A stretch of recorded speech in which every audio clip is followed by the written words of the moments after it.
I never imagined the Fleet Command's assignment office could go silent. Yet the moment my orders printed, an actual hard copy, which they only used for high-clearance deployments, the clerks froze. Few exchanged looks. One even muttered a quiet, "Good luck." The paper trembled in my hands as I read the designation. Vessel, VSS Aurelia. Class, Interstellar Super Dreadnought, Experimental. Commanding Officer, Captain Orion Red.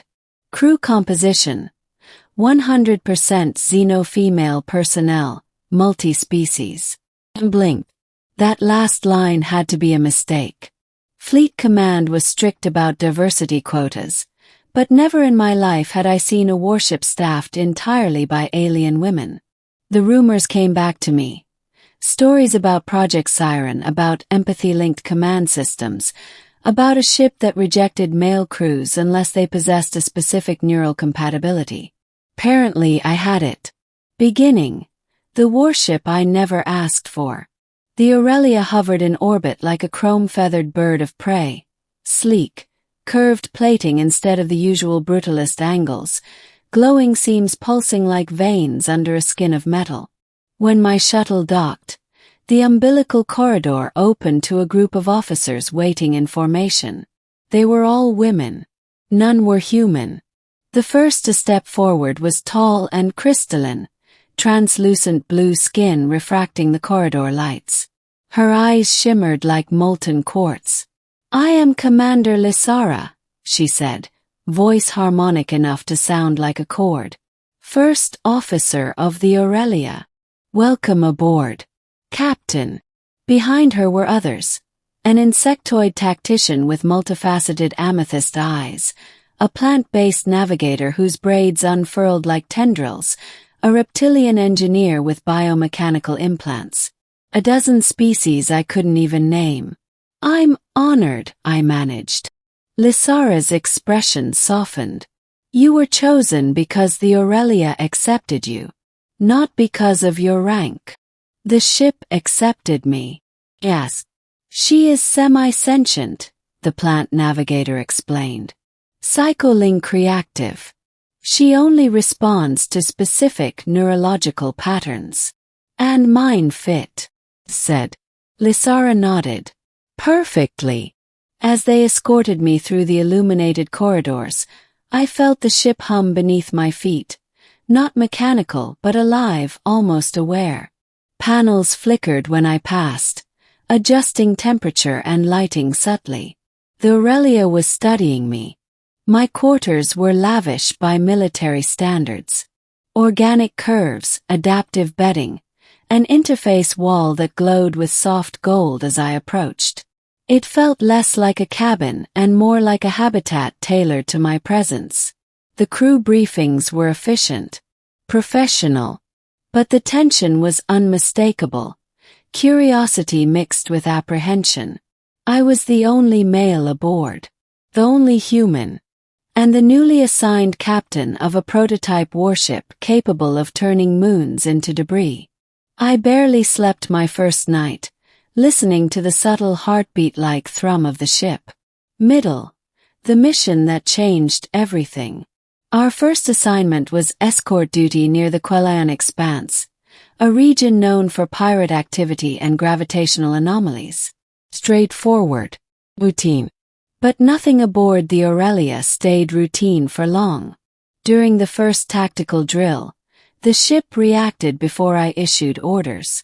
When pirate raiders ambushed us, the Aurelia rerouted power to shields milliseconds ahead of my commands.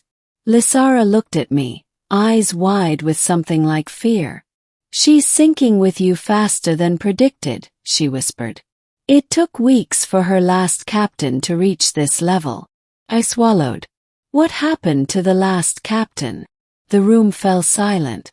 "She rejected him," the reptilian engineer finally said, "and shut down half the ship in the process." The unspoken implication hovered in the air. If the ship ever rejected me, we might all die.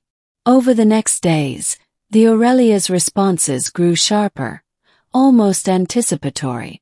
When I stepped onto the bridge, consoles brightened. When I felt tense, the gravity subtly stabilized. When I doubted myself, the lighting warmed as though comforting. It was unnerving, yet strangely reassuring. Then came the distress signal. The transmission was fragmented, but unmistakably from a civilian convoy near the expanse's edge. Their escort ships had been destroyed. Hostiles closing in. Time to intercept. Yes. 17 minutes, Lysara replied. But, Captain, there's something else. The plant navigator brought up a scan. An anomaly. An artificial gravitic rift forming near the convoy. The pirates weren't just raiders. They were triggering a collapse event that could swallow the entire region. We have to stop it, I said. Plot the fastest course. Lysara's crystalline features hardened. Captain, if we enter the rift's proximity, the tidal forces may tear us apart. I felt the ship stir beneath us, like a pulse of agreement. She wants to go, I whispered. The bridge crew exchanged glances. Fear mixed with trust. Then we follow your lead, Lysara said. The Aurelia surged forward. What followed was chaos. Gravity waves twisted space like liquid. Pirate ships swarmed us. Sleek black vessels firing disruptor cannons. The bridge shook violently as we plunged into the turbulence.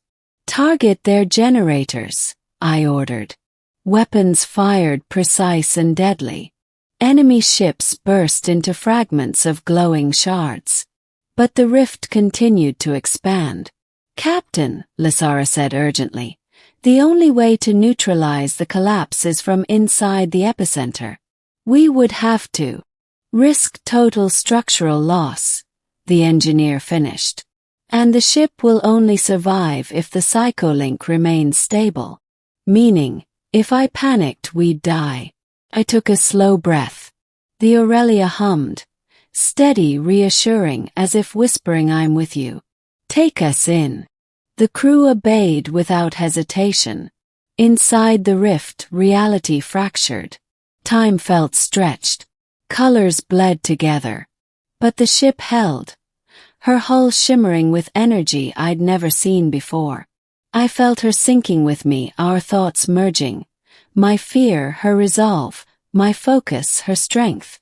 Together we reached the collapse core, a swirling orb of unstable gravity. Fire containment torpedoes, I said softly.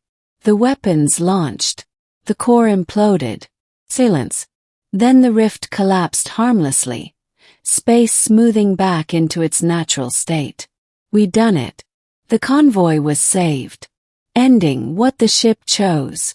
Back at Fleet Command, admirals surrounded us with questions. How had the ship survived? Why had the crew cohesion been so strong? How had the psycholink reached total synchronization during its first mission? They seemed especially surprised when Lysara spoke on my behalf. The ship chose him, she told them, calm, proud. And we trust her judgment. When the debriefings ended, I returned to the Aurelia. The corridors brightened, welcoming. The hum under my feet felt almost like a heartbeat synced with mine. Lysara approached. Captain, the crew has been discussing something. I raised an eyebrow. Should I be worried? Perhaps. She smiled, an expression that made her crystalline features glow softly. We would like you to remain as our long-term commander. Permanently, if possible. I laughed. You're not getting rid of me that easily. Her expression softened. Good. I placed a hand on the bulkhead. The ship pulsed warmly beneath my palm. A warship, massive, living, powerful, had chosen me. And 100 alien women trusted me to lead them into whatever came next. I guess, I said quietly, this is where I belong. The Aurelia thrummed in agreement. And for the first time in my career, I felt like the universe had finally opened a door meant only for me.